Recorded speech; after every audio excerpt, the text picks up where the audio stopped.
सल्लल्लाहु अलैहि या रसूल अल्लाह व सल्लल्लाहु अलैहि या हबीब अल्लाह।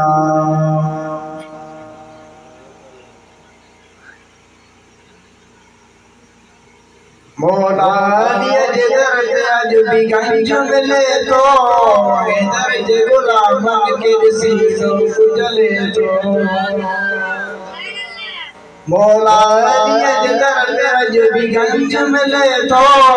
इधर जे गुलाम के सीसों जले तो खातून जो अशोर वादार जो इधर आए सजन जो खातून जो अशोर वादार जो आए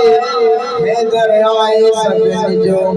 दुश्मन भी उनके दर्द गणी जो न जले तो इधर जे गुलामन के सीनों को जले तो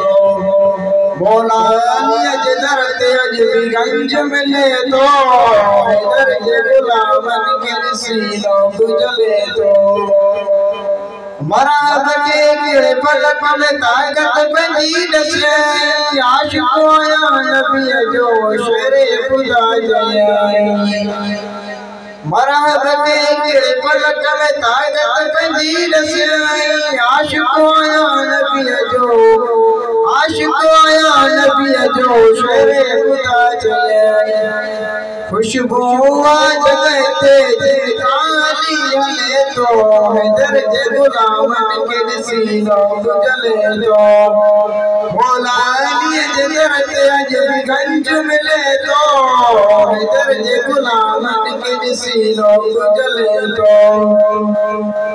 बुक पान के दे जो कैदी पयो कराए पानी तेरो छोड़े मिस्कीन गवा कराए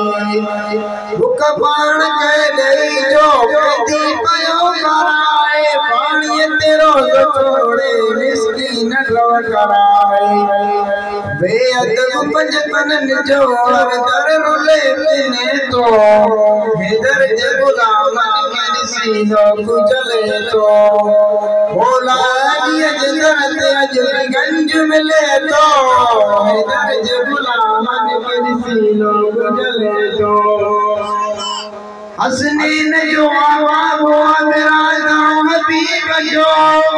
रहमत अली जगन लाए बहादुर हबीब जो हसनैन जो आवाज़ राजा हबीब जो रहमत अली जगन लाए बहादुर हबीब जो आशिक सचो वली जो मौसम दिया ले तो इधर जे गुलामन के सीनों को जले तो मौला जिधर अज भी गंज मिले तो इधर जे गुलामन के सीनों को जले तो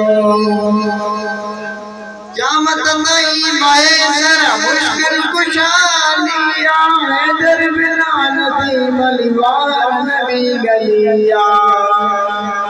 क़यामत नहीं महेशर मुश्किल कुशालिया